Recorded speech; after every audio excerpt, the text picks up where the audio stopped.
mwabonye make ya polisi uko yagiye mubona imbake n'ibindi ariko ibi ngibi byari personal kuvuga ngo kuko twavuze ngo perezida wa komisiyo arbitrage yegure ibi nibyo yakoze je crois ibi ni ibintu biri well orchestrated ibi ni bigaragaza ko federation yuzuyemo mafia umwanda n'ibindi twebwe dufashe decision nacyo ndangiriza ikipe tuyivanye muri competition with effect from today abakinyi bacu bazakomeza gukoza imyitozo tuzakomeza kubahemba ariko ntabwo tuzakina muri champion nta kintu cyayigarura nta nubwo dushobora no kugaruka nubwo zaba imbuwe z'Imana kuko ibi ni umwanda ntabwo ushobora gukora ibintu mwabonye umupira twakiriye mwabonye effort twakoze arbitrage yaje iri briefed nibyo tuvuga niba dafite muri iki kibazo hari igihe abantu bazarwana hanze y'ikibuga these guys they are playing with emotions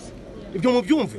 ugwakubona ibintu nk'ibi ngibi ukavuga ngo ugiye gushyira amafaranga mu mupira none banashebeje na ministre waje kureba match birabihuza n'ibyagiye biba ku bantu nka ba Auguste abandi bagiye bagaragaza ko nshaka no kubimenya ariko ibya federation niba dakubura umwanda uri muri federation y'u Rwanda it's Olivier ntacyo ufite you have a gang of mafia you have people who are rotten ibyo ndabivuze ushaka mpamagara ubu nta nicyo mbasaba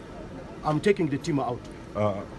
none igihe byaramuka bikosotse cyangwa I don't care I don't give a shit ibingibi numwanda it happened to police it happened to gorilla it happened twebwe rero ntago tujya twinginga we are getting out uza contributing gute muri I don't need ni nkenda kugura ikipe nzayigura handi kandi I think it will get more value than this buri mwaka we pay more than 300 millions mu bintu nk'ibi ngibi wareze ukazana